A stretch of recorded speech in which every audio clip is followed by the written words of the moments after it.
guys, this is Eliza and welcome back to a new video. So today we'll be wrapping up the Biannual Bibliothon. So I'm only going to be talking about the books that I read for the Bibliothon challenges. All the other books I read during the time I will be speaking about in my wrap up for the end of the month. So if you guys watch my reading vlogs, you'll know that I was using the readathon tracker that Kaz from Little Book Owl created. I'll leave her video down below where she talks about all the details with the readathon tracker, but I was reading that. So I thought I'd just share some stats that were tracked using the readathon tracker, and it's basically just the total pages I read and also the total minutes I read. So over the 9 days of the readathon, I read 1,487 pages. I also listened to 1,893 minutes. I started 8 books, I finished 7 books, and I completed all 7 challenges that I planned. There was 9 challenges altogether, but the 7 I planned to, I completed. So the 2 challenges that I didn't complete straight off are the group read for Aurora Rising because I read it last month and I don't want to reread it just now, and also the reader co-host's favorite book because none of them interested me or I'd already read them.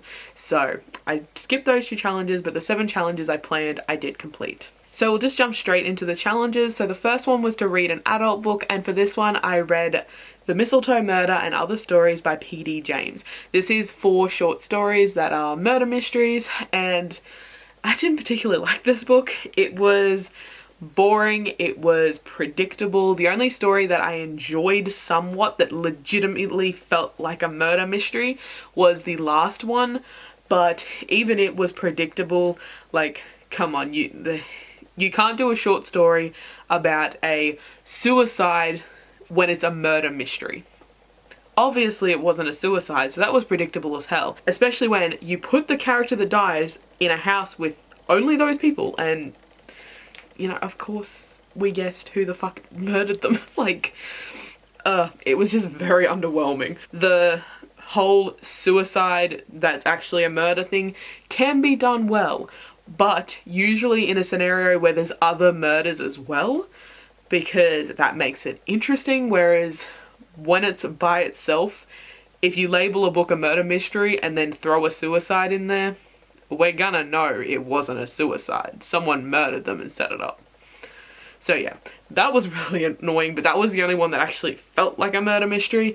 And about 3 or 4 times in this book, the author compares the story to Agatha Christie. Darling, you are on no such level, I am just saying. So anyways, that was the first one I read for the adult book challenge. So the next challenge was to read a graphic novel, and for this one I read Monstrous by Marjorie Liu and Sana Takada.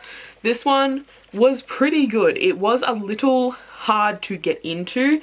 Being a graphic novel, obviously you're not getting any base information about the world or anything. You're just relying on what the characters are speaking to each other, and you've got to kind of figure it out from there. So it was really difficult to get into. It took me about half of this book to understand what the hell was going on, but I did enjoy it.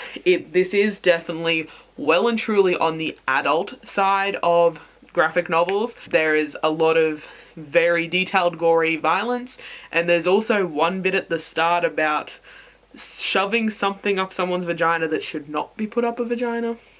I'm just saying. So wouldn't recommend this if you're a younger person or don't like really gruesome type things, but I did enjoy it. I'm curious to see what happens next now that I actually know what the story's about, but be warned, it does take a lot to get into this book. So the next challenge was to read a book based on its cover, and I read We Set the Dark on Fire by Tella K. Mejia. I'm not sure how to pronounce that one. This one I listened to on audiobook, and I actually read this in one day easily. It was really interesting. I enjoyed the world. I'm really curious to see what happens next.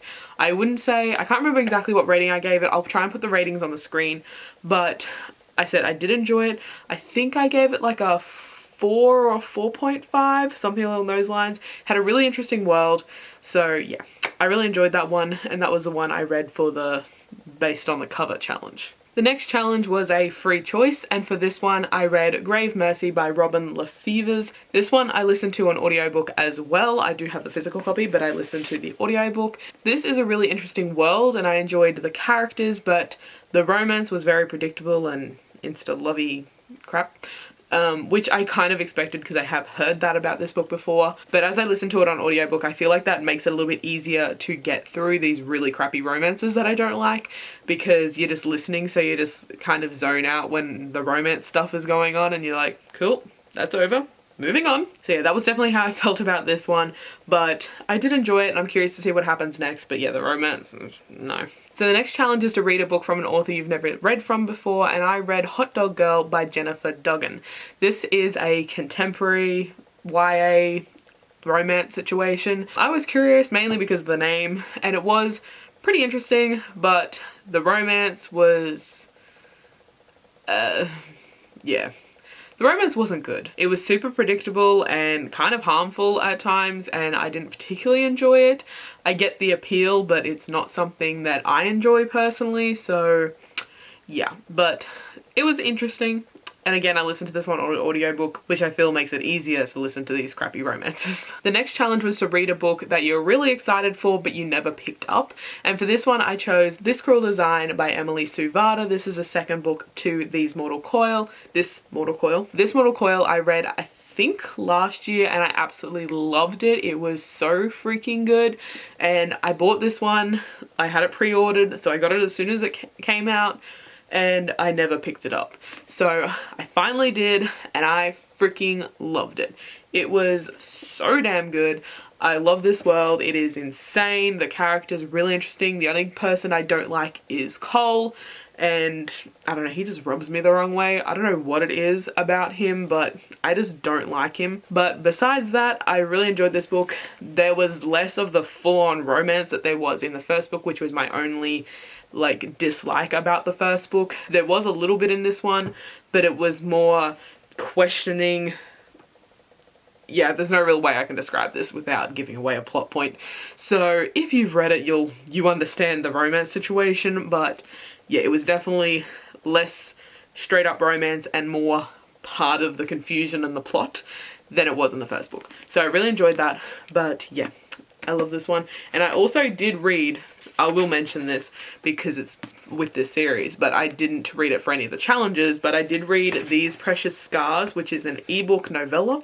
I read that during the readathon as well. And if you were a huge fan of these, sure, read it, but it doesn't really add anything to the story in my opinion. I could have easily not bothered reading those 96 pages. I'm glad it was free. Let's just say that, because I would have been disappointed if I'd paid even $1.99 and basically got nothing that gave me any information besides that a person I already don't particularly like betrayed them. So, not Cole. I feel like I only mentioned one person I didn't like and then no spoilers. So yeah, I read this one, and I also read These Precious Scars during the Biannual Bibliothon. So the last challenge is read a predicted 5-star read, and I read The Brightsiders by Jen Wilde, and I gave this 5 stars. Even though I'm not a contemporary lover and I'm not a romance lover, there is something about Jen Wilde's books that I love. I read Queens of Geek and loved it. I read her short story in the Kindred anthology and loved it. And I decided to pick this one for my predicted 5-star read because so far I've only given high ratings to Jen Wilde books, and I continued to give a high rating to Jen Wilde books. I really need to go and pick up her new one. But yeah, I read this one during the readathon and it was so freaking good. I just love it so much, and there is so much diversity in this book. It is freaking amazing. There is everything from non-binary to anxiety rep to Korean American rep, queer gender, bisexual, black characters. There's everything. Well, not everything, but you get the idea. There's a lot of diversity in this very thin book. So yeah, I really enjoyed it. I really enjoyed all the characters. It was just like a fun read, and I had a lot of fun reading it. So yeah, I read this one and it was a 5 stars, so I predicted good. So that is all the books that I read for Biannual Bibliothon. If you participated, let me know in the comments how you went. And also if you're using the readathon tracker by Little Book Owl, are you enjoying it? Let me know because I'm loving it. I've used it for 1 complete readathon so far, and also 1 that's currently happening, 1 that's starting tomorrow. It's a little bit hectic. So yeah, let me know in the comments if you're enjoying that readathon tracker, and if you want to know what the readathon tracker is. Again, I will leave that link down below. So yeah, that is it for this video, and I will see you guys in the next one.